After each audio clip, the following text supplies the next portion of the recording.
Okay, folks, as you can see, I got an old breaker box. I got this out of an old house I'm working on. We upgraded to a new breaker box. This thing is going to get many uses out of it. I'm going to use the case itself, getting ready to finally start working on my powder coating oven. And I'm just going to cut out what I need to put my controls here out of the old stove that I'm going to rob the oven controls out of. But right now I just want to show you what I've done so far. You know, these old breakers, I don't know. I'm going to do research on eBay, see if they're selling. You never know, they might not make them anymore and somebody in an old house might need them. So we set those aside, and I've already taken this all apart. I just pulled the bolts out. Now these are solid copper things that they clamp to, but there's many uses for them. I can clamp positive cables or whatever, grounding, all kinds of stuff to those. I'm not going to just scrap them for the copper. I guarantee you I'll find a use for them doing something. You might see it in a video someday, but we're just saving those. Set those aside. Already found a use for this. I'm going to clean it up really nice. I'm going to mount it on the firewall to by my battery in my truck. I'm tired of having all them stupid wires that the factory had on the positive, and I'm just going to run one to each. I'll put as I need them. I mean, it's going to be a positive post. I got plenty of places to put positive wires. I've already got probably 5 of them filled up, 4 from the truck originally, and then 1 from my power to my trailer brake setup that I showed in another video. Positive wire to that, mount that to the firewall, and there you go. No more billions of wires connected to the battery. So we already got a use for that. Getting ready to take my Dremel, cut these little rivets out. These fiberglass insulators for electrical projects are always handy. I'll throw these 2 away, but I'll save the flat ones. You never know what you could use them for. But as for the box, now we got a big old empty box. I can put my controls, my relays, and everything else in. Getting ready to finally get started on this oven that I've been saying that I need to get done. Finally getting some free time to where I can work on it. Okay, most guys will come in here and just start snipping wires. Snip, snip, snip. Not me. I'll just unplug them from the little things, and you never know. They might be perfect. Already have little ends on that fit everything. To reroute in my control box. I'll probably have to run longer wires to my heating elements, but as far as I'm not just going to start snipping away. Might be able to use some of those wires.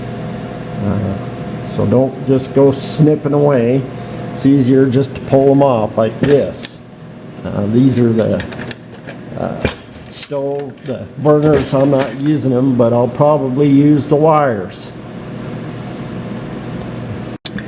Okay, got the inside of this breaker box all wired up for my oven. Remember I told you I got this off a job and I was just going to utilize some pieces.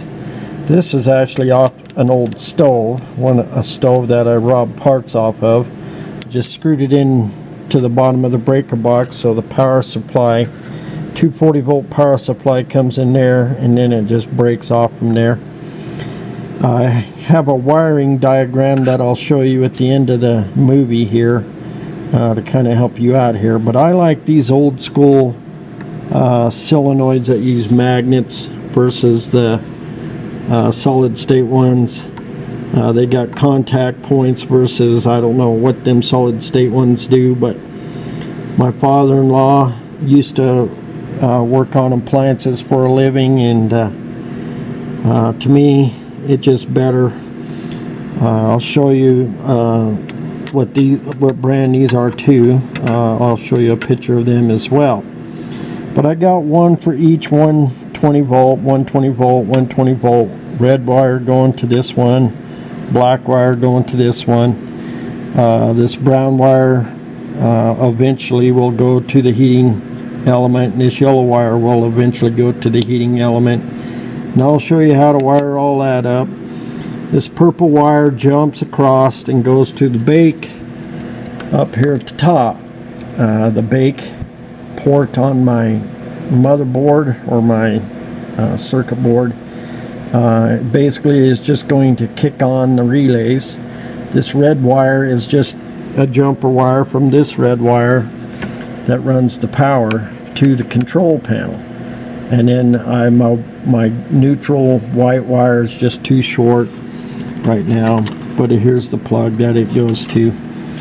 And this white wire, it jumps around, it goes to the solenoid, jumps from solenoid to solenoid, from here to the control panel, and then to my monitor light. Now I got this monitor light hooked up with the bake as well, so when the elements kick on, this will kick on. I have this black wire, which is also coming off of the this black wire, just jumping from this to my light switch for my oven lights. And this here little unit is just a Fahrenheit temperature gauge, I guess. I don't know. It's made in China, but it runs on 30 volts. This is a 30 volt DC transformer that I robbed off an old printer. It's just DC voltage going to this here, and then this little black wires, you know, it's just your heat probe that goes in the oven to sense how hot it's getting. Now this also goes to a heat probe. This is the heat probe that plugs into the oven controls, and this is the jumper. I had to jump these two because this is a door wire for when you set it to clean, which we'll never do, but they need to be jumped. And then other than that, this is just a cord for an old computer, you know. It just goes to a hot source. Actually it actually powers up with the bake. I got it to turn on with the bake, so this little unit here will come on with bake, and this will come on with bake, and so it ain't on all the time. This oven, if it's plugged in all the time, will just have the clock. Now I'm an American. We like to speak English. We like Fahrenheit. We like inches. We like pounds. We like feet. We like ounces. I'm not into Celsius or millimeter nonsense, so I decided to make my oven with an old oven control, and I'll show you how that operates here shortly.